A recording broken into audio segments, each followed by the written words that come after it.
Right. Welcome back, Nightmare Success In and Out listeners. It's where you come to hear what happens when your worst fear becomes your reality. How do you adapt, survive, set yourself free? Well, I have really been excited. I just told Josh Boyer to do this interview because this is one that I happened onto on LinkedIn. I was looking at some other post, and Josh had made a comment, and then I thought that was an interesting comment, and I went to his page and found this New Yorker article, and I got to tell you, I was riveted by this article. The article, just to kind of just give you guys a highlight of the article from the New Yorker, was called titled "Stash House Stings Carry Real Penalties for Fake Crimes." So that title caught my attention. And then I was reading about Josh, and it starts, just to give you a quick highlight. Josh was 24 years old and had become an addict on heroin, using 6 to 7 times a day. He needed about $2,000 cash to go to rehab, to get his car fixed for his job. And then Josh met this guy who he'd partied with, who promised to change his life. And he said he'd never have to work again. It was like the golden parachute. The man, Richie, said he was a carrier for the Columbian Drug Cartel. He said he had been cheated by his boss and was assembling a crew to rob their stash house. Boyer had never done anything like this before. Dressed in camouflage pants and a black T-shirt, which said police across the front, he paced in the parking lot nervously, thinking, "Oh, man, I should back out of this."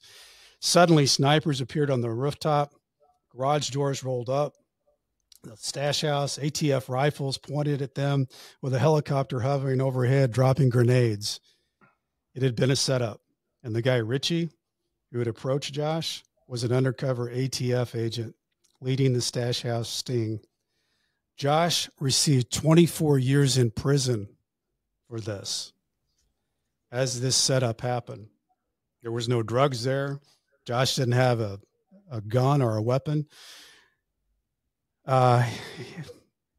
24 years in prison. He became a very educated man in the law library, trying to figure out how in the world do I get out of this. 16 years later, President Obama released him on clemency. Josh now works in Washington, D.C. for Stand Together Trust that was founded by billionaire Charles Koch that champions impactful policy changes for our biggest problems in our communities. I can't wait to unpack all this with Josh. But before we do, and I want to remind everybody, if you're a fan of the show, don't forget to like, subscribe, follow, review the show. It's such a big deal. So much appreciate it. Before we get into all that, show's sponsor, Auto Plaza Direct. You know, who likes spending a couple of weekends walking car lots looking for a car? Then you spend 4 to 5 hours in the dealership to buy a car. It's kind of like a trip to the dentist. And I'm not talking about dentists, because Eddie Logan's a good friend of mine. It's a dentist. If you need a good dentist, go out to O'Fallon and find him. Well, there's a better way. Take away all the pain and hassle of getting a car. It's called Auto Plaza Direct. They're your personal car concierge. Just tell them the car you want, what you can pay, and they'll go find that car for you. They'll negotiate your best price. They also offer you warranties and financing. It's all full service. Go to autoplazadirect.com to get started with your personal car concierge, the new hassle-free way, the car buying experience you deserve. Auto Plaza Direct. Tell them Brent from Nightmare Success sent you. Josh Boyer, welcome in. Thank you for being here. Appreciate you having me. So I got to tell you, I think you and I, we spoke. My wife, Julie, heard a little bit of our conversation because we were driving up to see my daughter in Chicago, and we finally connected on the phone. But man, what a journey you've been through. And you've been out, is it 6 or 7 years? In between. I would say it's close to 6.5 at this point, but yeah. Oh, okay. Because I got out at the end of 2016, and I think you got out in 2017.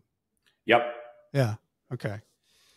Well, I think one of the interesting things that I was reading about that I thought was, I mean, your whole story is fascinating, but as a kid, you seemed like you weren't really a kid that was wanting to get into a lot of stuff. You were fishing, kind of minding your own business, but you were kind of attracted to the kids that got into trouble, that were, that had a lot going on, that you were always asked, "Hey, you want to go, Josh?" And you'd say, "Yeah, why not?"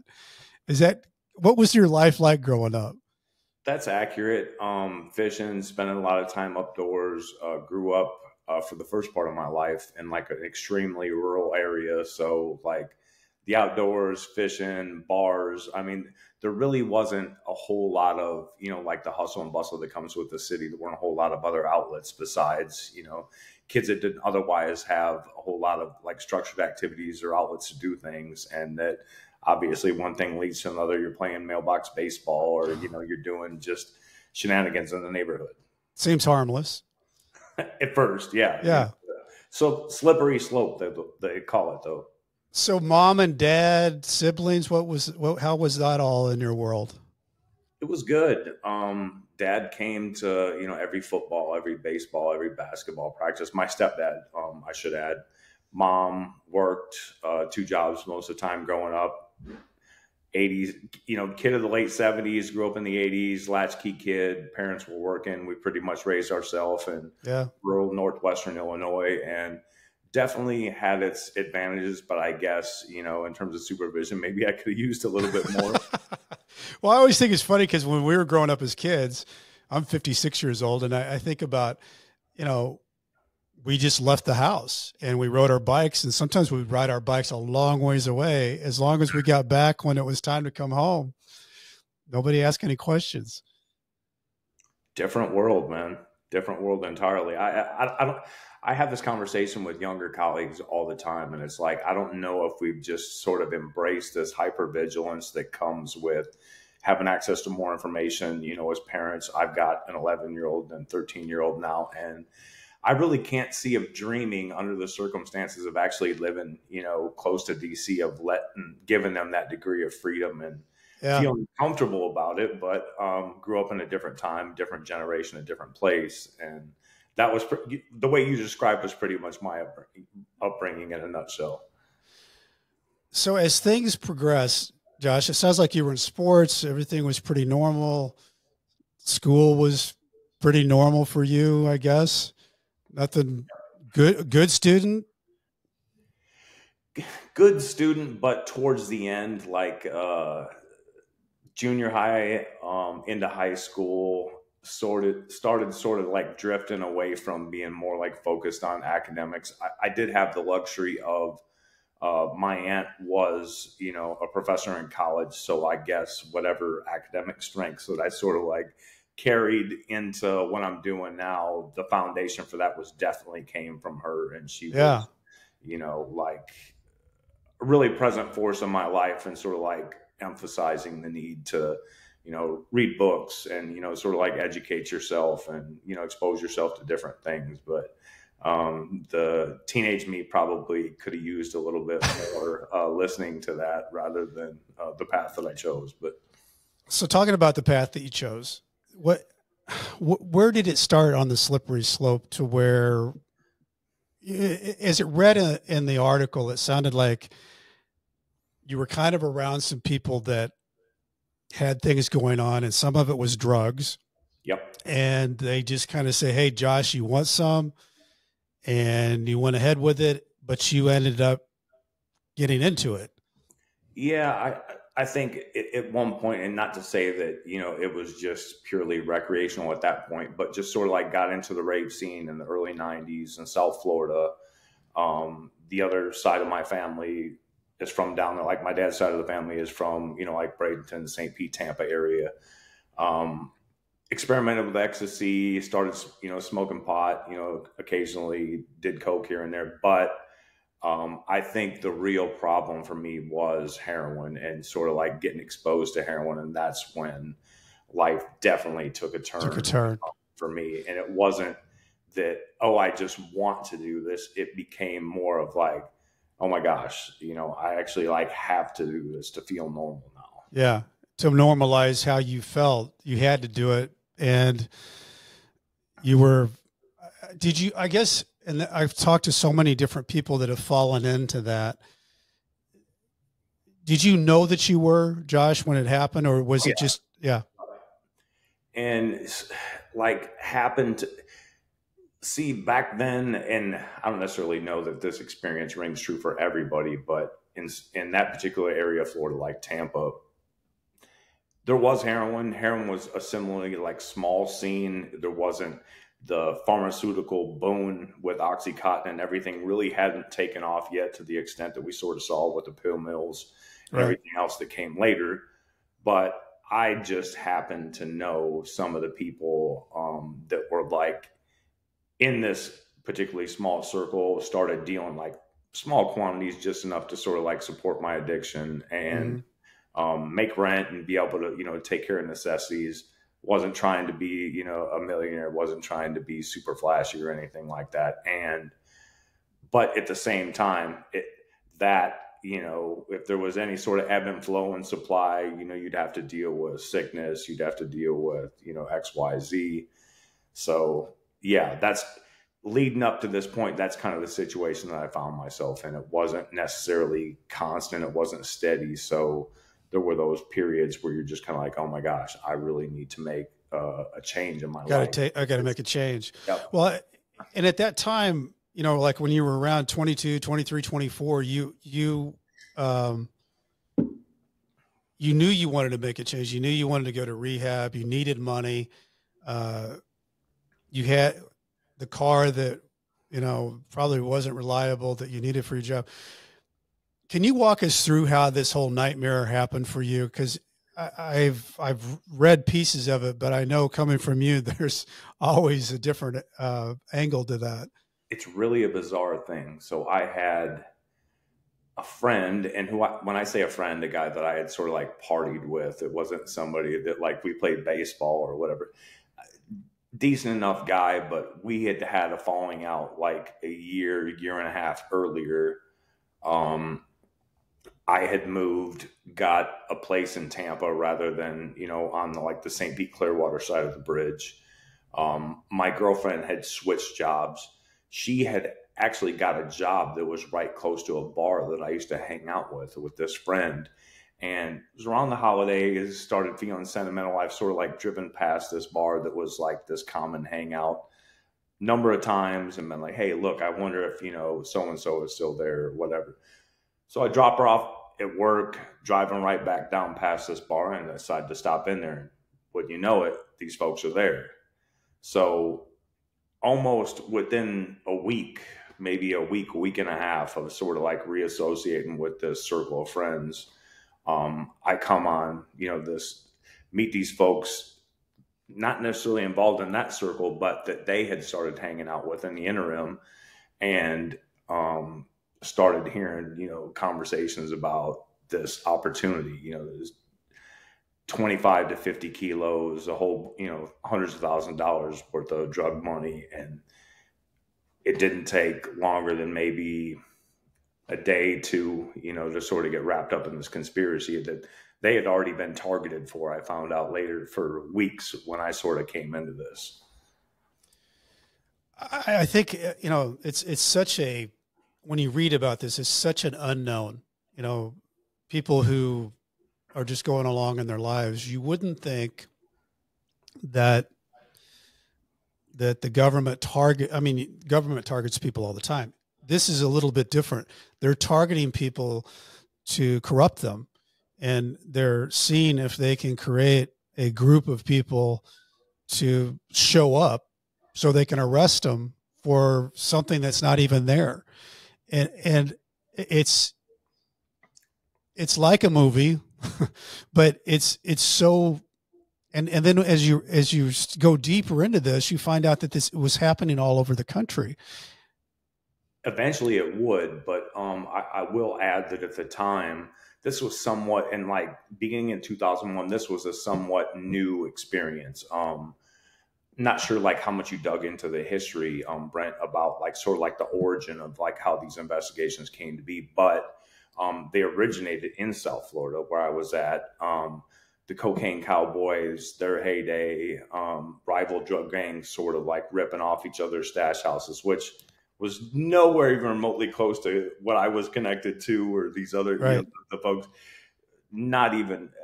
So there was a purpose, but the purpose has sort of morphed into, hey, look, we can make cases. This is easy. Not a lot of overhead. We can show that we're efficient. We can Get promotions. Yep. Yep. So when this all starts to happen, and are you within this group? Is Richie the undercover ringleader of this? Does he make direct contact to you? No, less than 24 hours before I get arrested is the only time I've ever had contact with him. And the folks that I was involved with only had limited contact with him. And here's the irony. So they have an informant sell a gun that the ATF gives to him to my co-defendants. Then when he's in need of cocaine later on, he comes back and says, hey, look, I know somebody will buy that gun. Can you go ahead and sell it? I'll give you another one. They took the same gun that ATF had given him to begin with to my co-defendants, brought them, connected them with an agent who this guy was an informant, and sold the same gun back to them. But the irony is that they had already committed an armed bank robbery with this gun that the ATF had given them.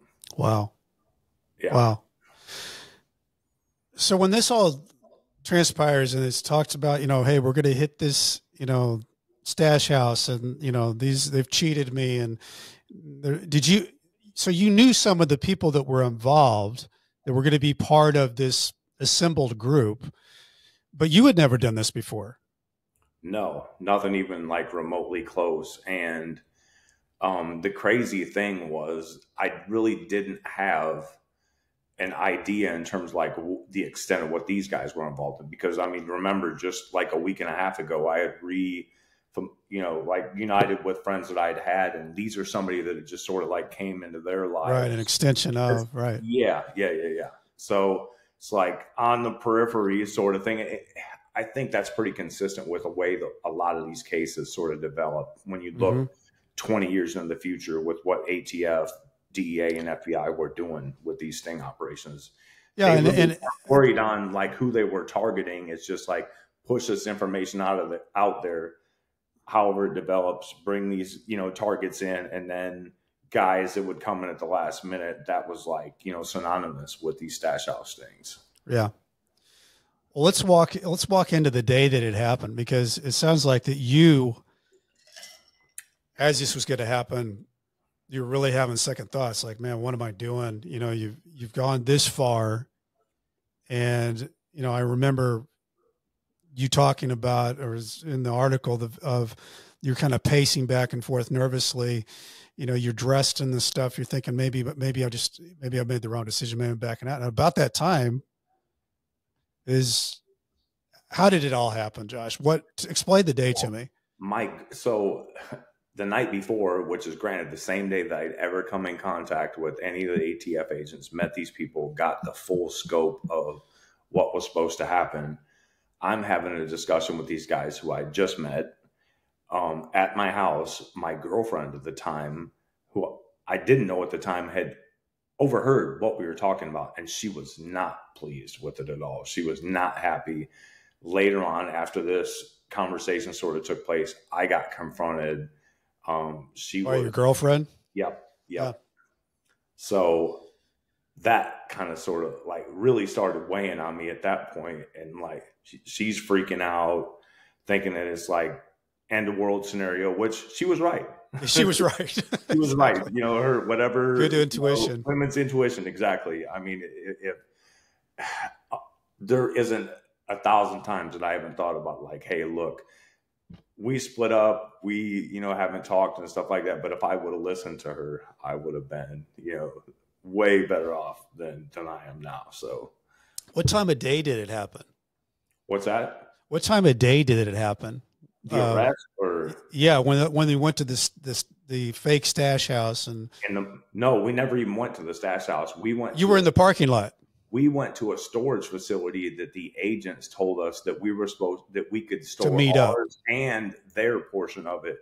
They never even gave us the address of the stash house, obviously because it didn't exist and the drugs didn't exist. The people didn't exist. Right. They just needed to have you in a grouped up place. Yeah. Yeah. And you know how storage units are. There's like rows upon rows of garage doors. So they took us into the middle of that. They had us from both points on the roof that had agents and all these doors on both sides of us. We pulled up trucks in between this really narrow row of like garage door after garage door. And there was kind of like you were in a canyon. Exactly. Yeah. Like the West. Rifles down at you. Yep. What were you thinking, Josh? At the time, I had no idea. So I guess being naive as I was back then, I'm thinking like, look, I didn't sell anybody anything. I didn't have anything. Nobody was trying to buy anything from me. I'm like, maybe it's something that these guys did. I got caught up in the middle. I'm just going to let it take its course. And then I'm going to get set free. Right. Yeah. Misidentified person at the wrong place, wrong time. Yeah. I was wrong. So what happens next? The helicopter, the grenades, the people with rifles, everybody, I forget how many guys you were with that they arrested, but what happens next? 2 other guys, and then 3 other guys that were supposed to be part of this group ended up staying up all night and like partying with strippers. And the guy that was with me sort of like excluded them, like, hey, we don't want some guy that's been up to 3 o'clock in the morning. We're going to change the meeting spot. We're going to like meet with these guys separately. And at that point, the plan involved all these people. And we really didn't even know if we had the capacity at that point, with the wee hours in the morning up until like 8, 9 o'clock in the morning when we got busted, that this was even going to happen. But of course, ATF's like, hey, well, look, at least show up. You could look at it, see how it goes. And then, we do this twice a month. We make this pickup twice a month and we drive up to New York. If you guys won't want to do it this time, you can do it, in a few weeks. But we ended up getting arrested anyways. Where do they take you? So the jail that I got taken to was like the old jail in Tampa. It doesn't even exist. They closed it like 3 or 4 years after we ended up getting tried and convicted. Sitting there the same day, I had 3 counts against me. The first count, the judge is reading out. The first count is mandatory minimum of 10 years, maximum of life. The second count, which is for these guns that I didn't have, that my co-conspirators had, consecutive mandatory to count 1, 10 years to life. So I know I'm at least looking at 20 years, a minimum of 20 years. Mm-hmm. And then on the third count for the same guns that they charged me in count 2 for, it was 0 to 15 years. So I pretty much, I'm like in a state of disbelief at this time. I'm like, okay, well, look, this count 1 is based on this quantity of drugs that they're saying kilograms of drugs that they admitted didn't exist, that I didn't have, that they never had. And then these guns, I never had the guns. Fingerprints were never found on the guns. I'm like, this is going to be some mistake. I'm still going to get out of it. Well, until I sat there withdrawn from heroin, sat there for like, 2 months. And my lawyer said, hey, look, no, there is no golden parachute, as you said earlier, like out of this situation. You're in this. They're not going to dismiss charges. Wow. And it gives you chills up your spine when it's recounted in the story about when the case trial starts and this Richie goes to be a witness and he's good. And you start realizing that he's so good, he's convincing everybody in the jury that we're the scum of the earth and he saved the day and he's doing God's business. He really is. And they made it known to me in no uncertain terms from day one that regardless of what the truth was, that their story, the way that they presented this, was going to be what mattered. And that if if I didn't agree to play ball and like do exactly what they wanted me to do, that I was going to be crushed under the weight of this. And of course, 23-year-old me at the time, there's this state of disbelief. I'm like, hey, look, this just something isn't fucking right about this. Yeah. It's all wrong. Um, Are your parents, the other thing I was wondering when I was reading all this, like, are you just off on an island, Josh, or are your parents involved? What's going on? Were involved. My parents went back and forth. They're living in northwestern Illinois at the time, driving down. And at first, my mom's like, "You're not telling us something, Josh. Something else happened. There's no way that this could happen. Giving me is going to result in what the consequences and stuff that they're telling me about. You need to be honest with us. You need to tell us what happened." Yeah. Well, the sort of disbelief and like questioning in terms of like my version of the events after she got the chance to talk to the lawyers, show up for a few court dates, she was convinced. And she's like, there's no way that's entrapment. There's no way that they can do that to you. She's like, this isn't right. So she was wrong. I was wrong. Yeah. Well, the other thing that, is so frustrating as you read through all of this kind of stuff, it is entrapment.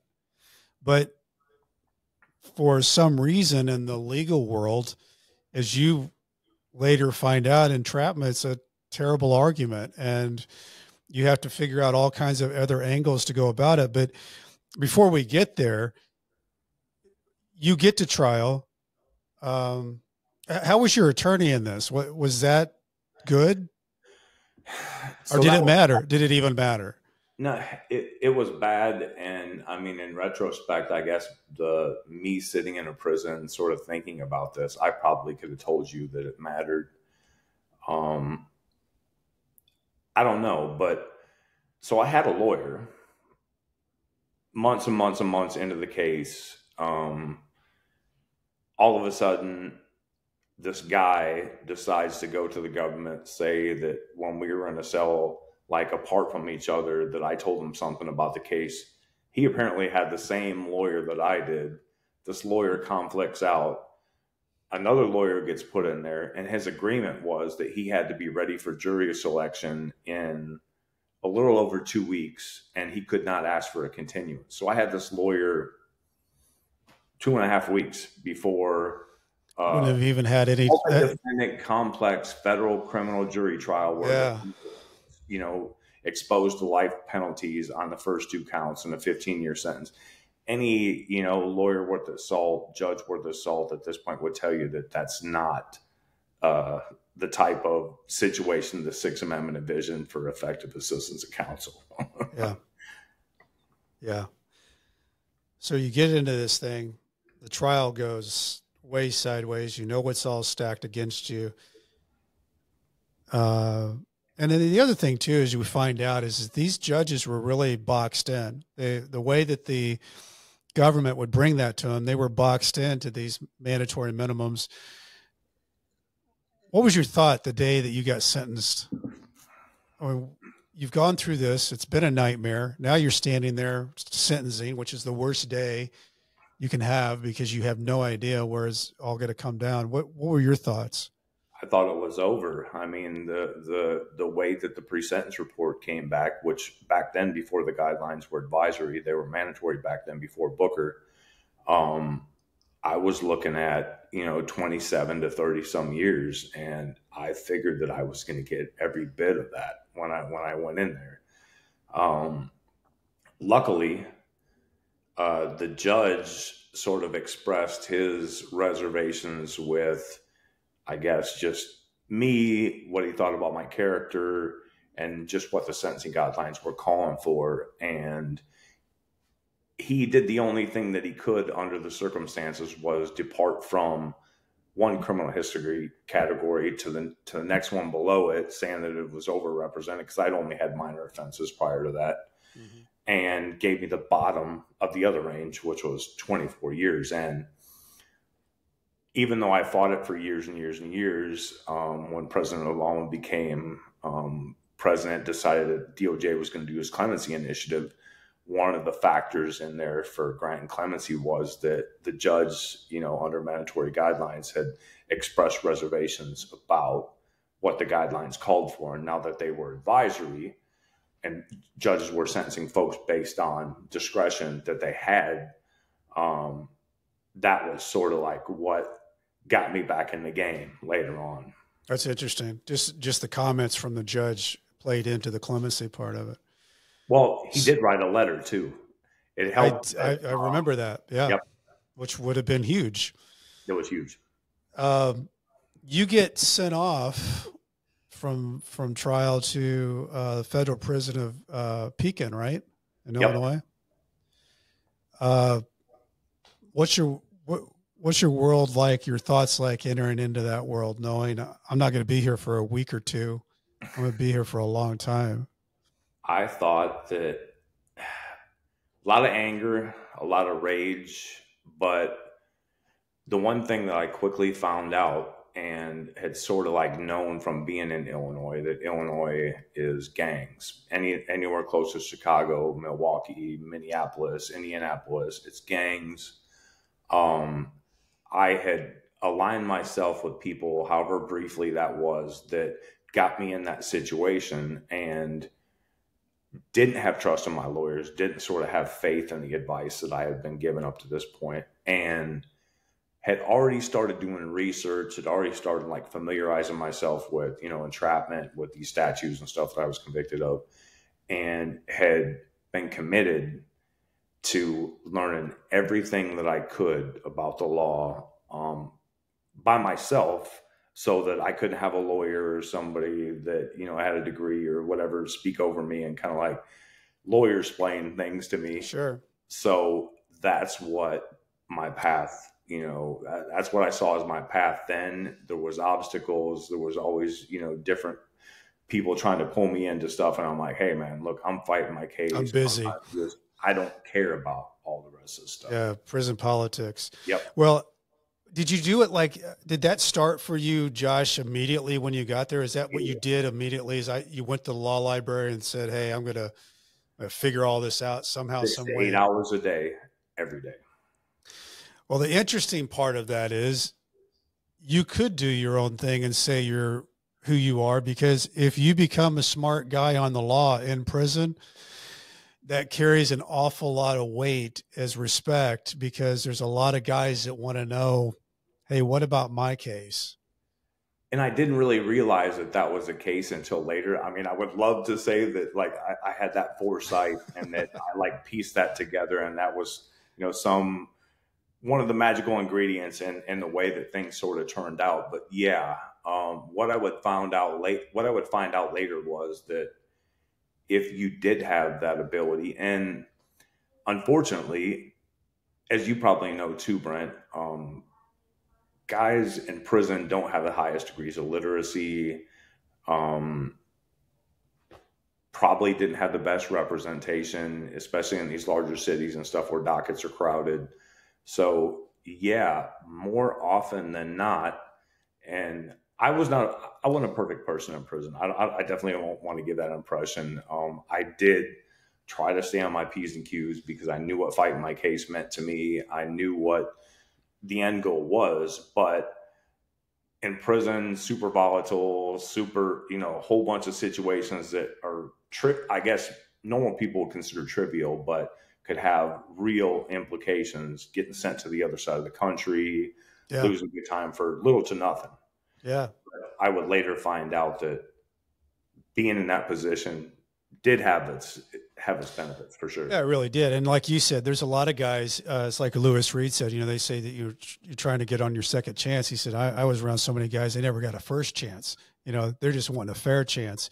And there's no doubt that you going at it with the passion that you went at it to learn what you learned, I think that's one of the really cool parts of your story. You were able to help people and their cases while you were trying to help yourself, which affected other people's lives. And, it's a pretty incredible thing when you can say, even though it wasn't planned, you, because of what you were doing, you were actually able to help other people's lives by knowing what you knew, and file petitions and motions to help them in cases. And, it's like most people probably don't know, if you're looking at other people's paperwork, you can get in trouble for that. And I have gotten in trouble for it. And I've been the subject of crazy scrutiny, locked up under investigation, stuff confiscated, frequent cell searches because they thought that that was the case. And in addition, not just to helping people fight their case, but when you get involved in a lawsuit where somebody's suing the prison and suing Yeah, that's a big deal. Yeah, it is. That is a big deal. So there were some cases that came along that actually really affected things overall. Was it Leslie McBride? Leslie Mayfield. Mayfield. Yep. Can you kind of explain how that, because you were part of that, of helping him? In kind of like on the outside, but as it turns out, and I didn't know at the time, but Leslie Mayfield would have perhaps the best representation that he possibly could have had from any lawyer, because the University of Chicago Law School and lawyers that sort of ignited that spark that changed the entire, demographic in terms of the way that stash house cases are litigated. Erica Zunkel from the University of Chicago Law School and Allison Siegler, Judith Miller, they were his lawyers. He was coming to me for help. I was looking at the briefs. He would end up getting a reversal from the Seventh Circuit Court of Appeals because he was in Chicago, and getting sent back.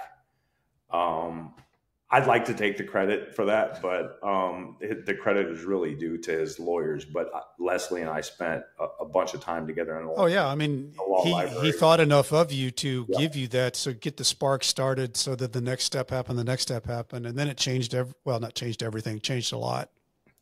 Yeah, and to be honest, he wasn't the only one at the time that was there that had that sort of case. I mean, there was another young man who is now, older in his 30s. It was like 21 at the time, by the name of Marlon Barnes, who was out of Gary, Indiana, who caught a case. And it's like, we would sit there at the law library table like every night and just sort of like go over stuff. But yeah. When did you start realizing, Josh, that you were pretty good at it?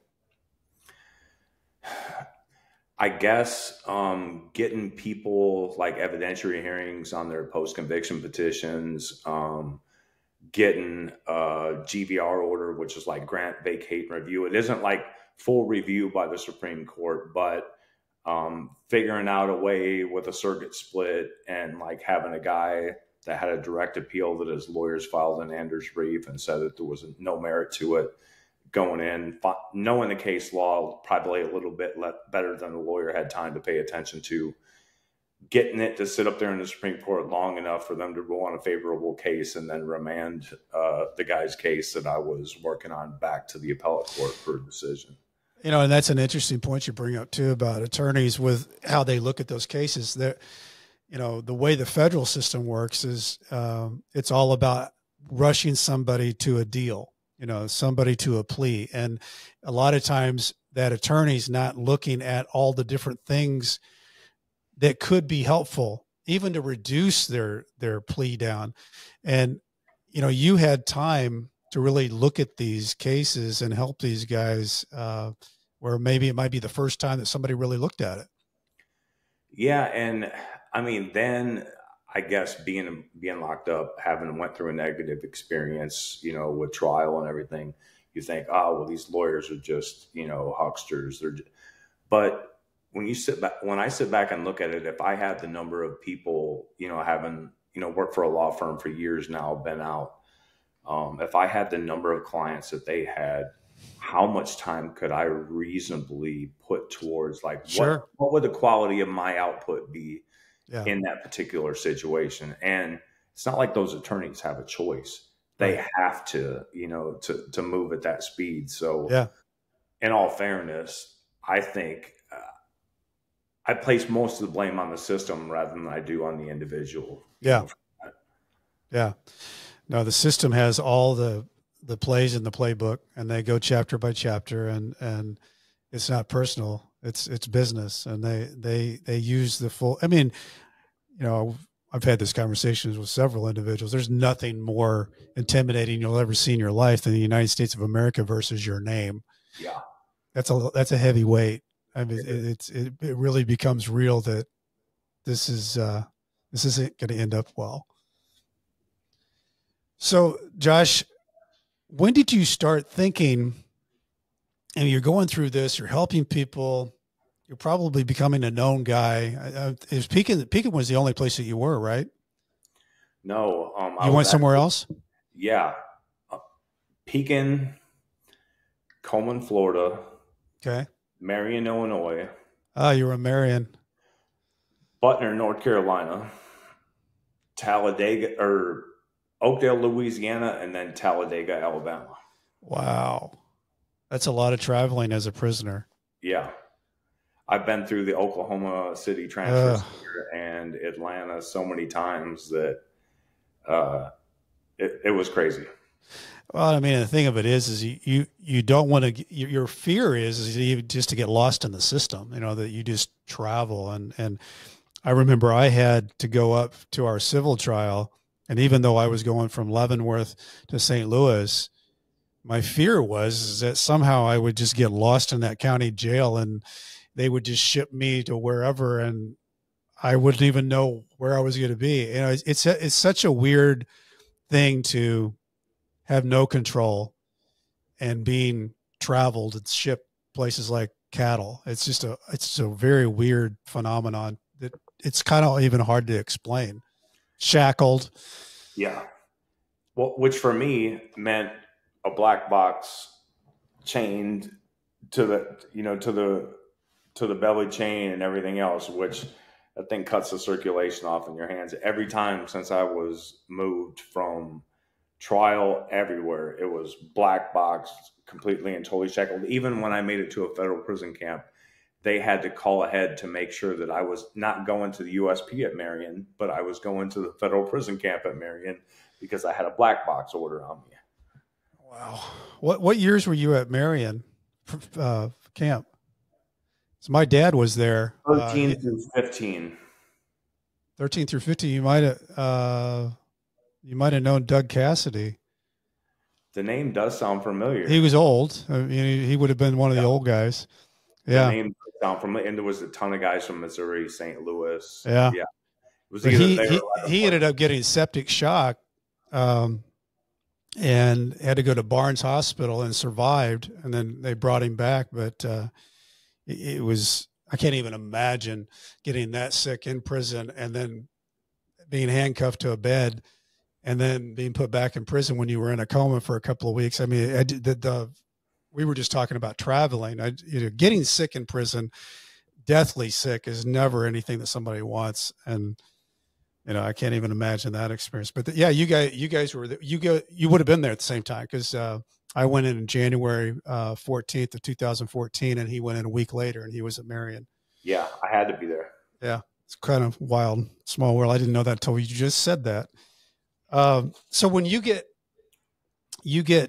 Josh to the point, or I guess, how did the steps happen to where you think you might have a chance with this new initiative with Obama? How does that all work? Like what goes on, and what are you doing, and what are you thinking? Who's helping you? So based on Mayfield's decision, I start paying attention to the Seventh Circuit, and there's another group of stash house guys that come out by the name of Kindle.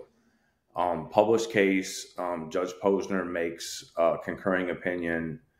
And there's a law review article written by, at this time, like a young law professor out of Cardozo Law School named Katie Tinto, and loved sort of like the parallels that she was making. The court sort of relied on a lot of the points that she was making at the time, sort of like criticize the stash ousting technique and the sentences in particular. So I'm like, hey, look, I really got to find out, who this lady is. I've got to make contact. So I reach out to friends that I knew that have gotten out, say, hey, look, can you call, this Professor Tinto and sort of like figure this thing out? Well, she ended up being like my guardian angel. I ended up getting in contact with her. She had already started taking steps to figure out how we were going to litigate the case, being that, I'd already been in for, 13, 14 years at this time. And then, along comes this Obama Clemency Initiative. And she's like, hey, look, they just announced this. I want to be your lawyer. If you want me to be your lawyer, that's fine. If you don't, whatever. But like, no, definitely. I want you. Yeah. Yeah. So still knowing what I'd known about clemency, it's like winning the lottery. I mean, right. So didn't really put a whole lot of stock in it, had continued to litigate in other areas on my own and like pursue other stuff. But I end up going to the SHU in Marion. I get caught up under an investigation, ended up getting a shot, which was later thrown out at a different institution, different story. But while I was in the hole at Marion, Katie Tinto sent me a letter from my sentencing judge that was sent to President Obama, asking President Obama to commute my sentence. Saying that he didn't really feel that I deserved the time at the initial sentencing, but that he couldn't do anything about it. And he felt that what I had served was already more than enough. Right. So I still wasn't convinced at that point. Honestly, I didn't think, I'm like, you know what, that's great. I was thrilled that my sentencing judge did that, but until the sheer number of people, which I wasn't in the first group of grants, like the big group of grants that President Obama made. Mm-hmm. But once 1, 2 started happening, I'm like, you know what? Hey, I might actually have a shot at this. So what happens next? So in addition to that, I had worked with bunch of different like professors at different universities on like prison issues, sort of collaborating with them about prison pieces that eventually became law review articles, lawyers that I'd sort of like assisted with different stuff and ended up getting results. They had written letters, in support. So, I started like, hey, look, maybe this is becoming a little bit more realistic. Get shipped. After I got shipped from Marion out of the hole, went to Butner. The people at Butner actually got ticked off at me because I'd had so many legal calls about clemency and this, that, and the other thing that they put me under investigation, no shot, sent me all the way over to Talladega, Alabama. Wow. Then they called me in for a legal call one day and my lawyer can't even talk. She's like crying hysterically on the phone and she can't even really get it out to where I understand her, but she's like, you got it. You got it. But you have to go through the RDAP program. And I'm like, I'm happy, but at the same time, I'm like, that's a 9-month program. It's my God. Yeah. So you did have to go through the RDAP program? So I did, and I successfully went through it, but midway into it. I might explain that to people who are listening that we've talked about it on the show before, but for those listening down in Costa Rica, the RDAP is a program, residential drug addict or alcohol. Residential drug abuse. Yeah, there it is. And it's a 9-month program. For those who have a longer sentence, you can get a year off. For those who have a shorter sentence, they get 6 months to 9 months or whatever. But you're in it's like a cult. You're in your own living area with those people, and you go through that program together, and it's quite a program. It is, to say the least. Quite a But program. I found out that after lawyers had clients, because mine wasn't the only sort of conditional grant, but after the language in these conditional grants has sort of been tested and lawyers had sort of like collectively started sharing information, they found out that all I had to do was enroll, but I didn't have to complete. Oh, all you had to do was enroll, but you went through the whole 9 months? I could have dropped out, but after sort of looking at the special conditions in my judgment commitment order from when I was sentencing, it was that the probation officer had discretion to order substance abuse treatment, mental health treatment, yada, yada, yada. So I'm thinking, I'm like, look, after 17 years, I want to be done. I want to be done. I don't want to have to deal with this. If I complete this and it's like right before my release, I've got a great case as to why all the rest of the stuff is unnecessary and that special condition is, met on my end. Yeah. Wow. So you've finished that.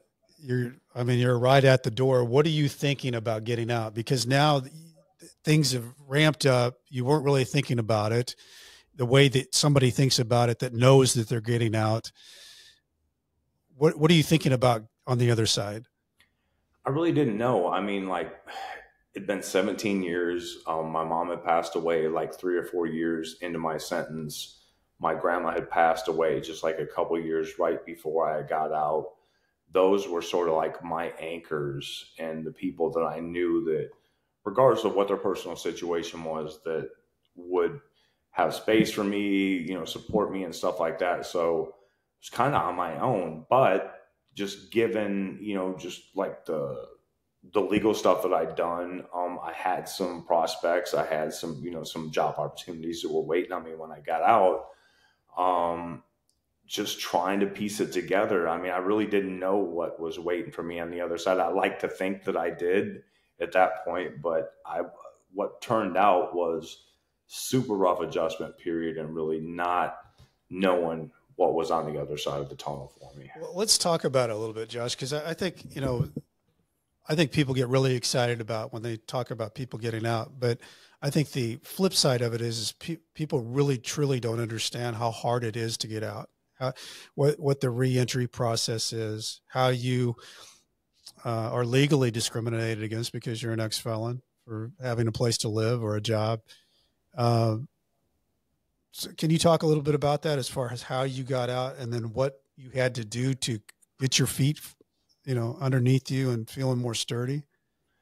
Well, the crazy thing was that I had a job waiting on me as soon as I got to the halfway house that was willing to pay me $50 an hour. That's huge. Was it a paralegal job? Yep. Well, I mean, that makes sense. I mean, somebody would be finding you as a paralegal and it'd be a golden gift to have Josh Boyer show up at their office and be a paralegal. So the problem was this, that I was in Tampa, the lawyer was in DC. There wasn't like infrastructure in place at the halfway house to sort of like, hey, look, we're going to have this guy who's going to be working remote. The way that Tampa was set up, I wasn't eligible for home detention, strict, like pure home detention for 6 months. I got just shy of a year. So to stay in there 6 months in the halfway house. Yeah. They wouldn't allow me to have a laptop. They wouldn't allow me to go somewhere and just or go home for a certain period of time and just have somebody, even though I had they could have had an ankle monitor and known where I was at with GPS.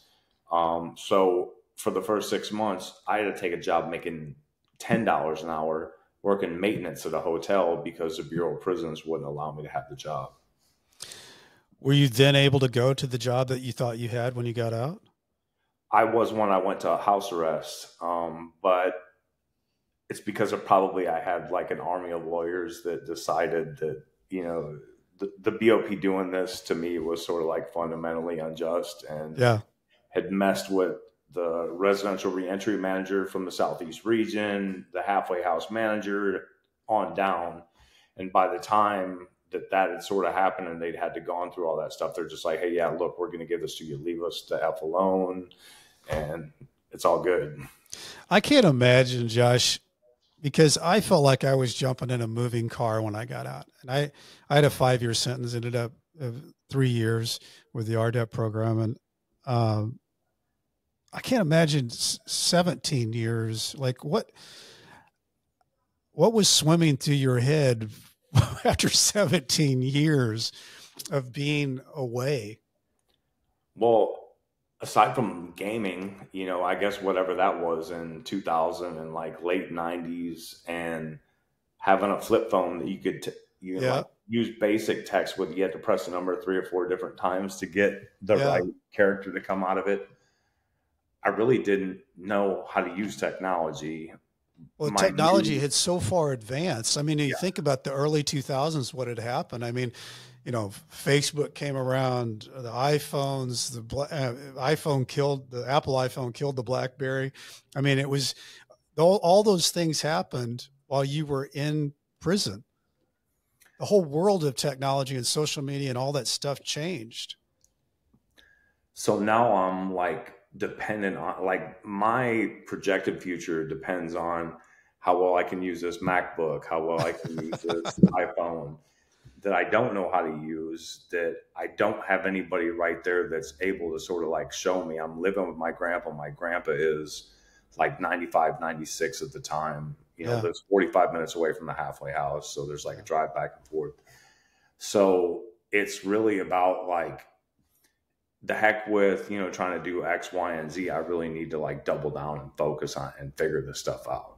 Yeah. So you did. So I did. On your personal life, what all happened with your personal life as you came home? I know you've got a couple of kids, and how did all Yeah. that work? So I end up, after I got out of the halfway house, shortly right after I got done with house arrest and sort of like navigated that whole situation, got in a relationship. My the daughters that I got now were 4 and 6 at the time, and no, Yeah, because you said are they teenagers now? they're 11, and the one is getting ready to turn 13. So I'm trying to do the math here. 11 and 13. Okay. Yeah, but been together over 5 years now. They're itty bitty tiny things now. They're like, they've got their own personalities and they're like Oh doing yeah. their thing. But yeah, so I've got that anchor too, not just like where I wanted to go with like criminal justice reform and like, trying to work for the law firm, trying to master, this new technology and the way this Hmm. all works. I'm no longer working on a prison typewriter, right? Exactly. So, yeah. So as things progress, because I know now that you're doing your thing in Washington, D.C., and it's it's a great organization. I mean, it's one of the bigger organizations there is that is championing change in all communities. Can you kind of let us know about what all that is? So it really is. I've been working with Stand Together Trust for like a year now, in supporting their like the grant making arm of, Stand Together is like a broader umbrella that consists of a bunch of independent business capabilities. The trust where I work at focuses. We've got a couple senior fellows that focus on like publishing scholarship, writing op-eds on particular issues, whether Mm-hmm. it's secondary education, foreign policy, criminal justice reform, whatever. But we also, the majority of the work that we do is like partnering with outside partners, organizations and stuff that are like actively engaged in this space, that are out there trying to like drive change. It's Is it been, mostly nonprofits, or is it for-profit, nonprofit, all profits? our group works mostly with nonprofits. There's different iterations of Stand Together, like Stand Together Venture Labs, that work like for-profit Okay. corporations. There's other direct action components of it, like Americans for Prosperity, that are actually out there actively involved in campaigns, pushing specific legislation, stuff like that. Mine is more like on the nonprofit side of it, just partnering with groups like Cato Institute, Yeah. to different folks that are actually actively out there engaging in policy discussions. Policy change. Yep. Yep. I love it. And I love, Josh, that you're using all those things that you by happenstance learned and became an expert at, and now you're using it for the good. And I was so proud yesterday. Adam Clausen had texted me some pictures. He was up there taking some pictures in Washington, D.C., and you had sent me the thing of the Sentencing Commission where you were there. I thought that's such a great day for justice impacted people, because I think one of the greatest ways that real change happens is that people like a Josh Boyer, people like Adam Clausen, others, there's so many people to name, but that are sitting around the table with other people that are policymakers and letting them know how it really is, so that the policies that are getting changed mean something. They're not just talked about. They actually have impact because the people who are sitting around the table have lived it. And I think that's it was a great thing yesterday to see that.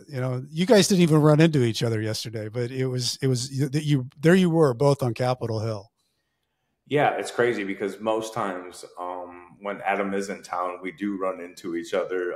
Last time that he testified in front of the Sentencing Commission for prior to the Sentencing Commission adopting the new compassionate release guidelines, I was there. Same thing with the lawyers, my clemency lawyer, the lawyers from the University of Chicago that were testifying about clients that they have were stash house things, and ultimately convinced the Sentencing Commission to sort of like broaden the scope of the criteria that we're seeing now that became effective November 1st. And yeah, it's amazing, to see these things come full circle, and not just to have academics sort of figuring stuff out. We need them as partners. I'm definitely absolutely needing them, yeah. But sort of broadening the horizons here to have directly impacted people be involved in this process, sort of drive these policy discussions. Exactly. Drive the policy discussions is what needs to happen. When you were in that world up on Capitol Hill or testifying before a group of representatives or whomever, how do you feel like, how are you treated? I think that's changed a lot, to be honest with you, Brent. Just in between, sort of like midway through Biden's first term, conservative attacks on progressive criminal justice reform, sort of like this political polarization that we're seeing that are shaping these discussions. Mm-hmm. I guess it depends on who we're talking about and like how you're received and how you're treated. I would have liked to have thought that if we were going back to the tail end of 2018, when First Step became, law, and we saw comprehensive reform happen for the first time in, decades, I would like to think that it would have been different. But now, it's difficult. It's difficult. Like if we're like with super progressive folks, like left leaning, that haven't sort of like grabbed onto this rising mm-hmm. crime hysteria, without looking at like, hey, look, we just came out of a pandemic. We're seeing record levels of inflation. We're, X, Y, Z, all these other things could be impacting society in a way that sort of like moves the needle on violent crime, X, yeah. Y, Z.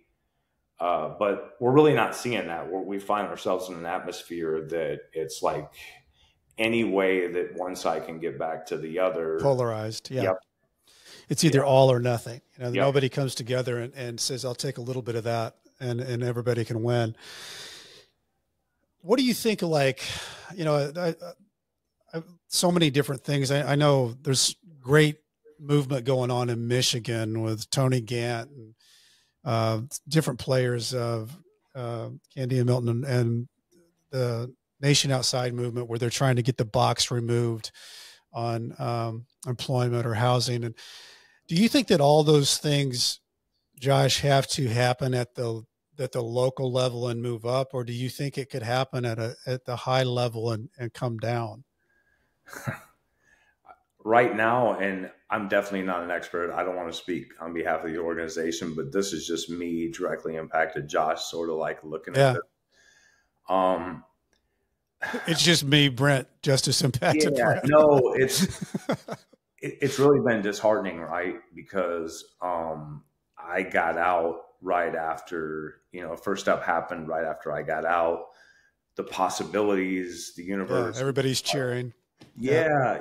I mean, it just really seemed like buy-in was there from both sides and for the right reasons. Mm-hmm. And I just think that this partisan craziness that we're finding ourselves in, between both sides has just. Well, it's not just on, and the thing of it is, the unfortunate thing is that it's not just on crime or justice reform. It's on everything. It's like when I was a political science major, and I remember, some of the things I read, like when Ronald Reagan and Tip O'Neill, two Irishmen, at the end of the day, they'd go have a drink, tell stories. Now these on people with the other parties, they don't even talk to each other. They work and then they leave and go back, and the two aren't even actually trying to communicate to find common ground. And I think that's the thing that really is frustrating, because I think there's common ground on issues. There has to be, just like there was with the First Step Act. And to your point, honestly, and this has happened way before I even came to Stand Together, but I find myself at odds with a lot of the really progressive activists for reform. And it's not because, I disagree with their policy. It's not because I don't think that there's institutional racism, because there is. It's not because that I don't think that certain areas are over policed and disproportionately represented in the criminal justice system, because they are. Right. It's just that I realize that it doesn't just take getting in a room with folks that you agree with. It doesn't take going to a conference where everybody agrees with the same thing that you agree with, because if we look at Washington and we look at how divided it is right now, it's about what can we sell both sides of the aisle. And kind of like what we saw at First Step initially, a lot of folks aren't willing to make compromises, and not just on the progressive side, but because on the conservative side too. And when you find yourself in these rooms and this atmosphere and stuff, and trying to navigate this space, unless you're willing to take a hard look at how this is going to sell, not just with your constituents and your colleagues, but on the other side. Yeah. And because we can't have those conversations anymore, because stuff's become so polarized, I often find myself on the wrong side and leaving a bad taste in people's mouth. And it isn't because I don't believe in the policy. It isn't because I'm not trying to embrace the solutions. It's because I realize the political reality of what we're dealing with. And sometimes I don't feel like my colleagues, are there yet. Yeah, I think that's probably true. I mean, because the only way that anything gets done in Washington is everybody's got to feel like they had a little bit of a win. And there's no such thing as just pounding somebody in the ground and you say you won, because it comes back around and then nobody gets it. So and you live in that world. You're in Washington, D.C., which is probably the toughest arena there is to get anything done. It is. Josh, I always ask people this, and I'm curious what your answer is, because you've lived quite the journey. What do you think's your biggest takeaway through all this that you've been through to where you are now? Chart your own path. In prison, especially, what I found is, and I've got friends in gangs, I've got a whole bunch of friends in organizations. I'm not speaking down about anything. I mean, because to each their own, but chart your own path. I found that, just the status quo in prison has a lot of opportunities that are really self-destructive, that aren't going to push you in a different direction, that better equip you to be, successful when it comes to being on the other side. On the other side. Man, we've got Pell. They reinstated Pell grants. Now you guys can go to college. There's resources. I didn't have that. It wasn't available then. Yeah. Man. And a lot of that's understanding too. To even understand what's a Pell Grant, where do I go get it? How do I apply? What happens next? And those things need to be connected.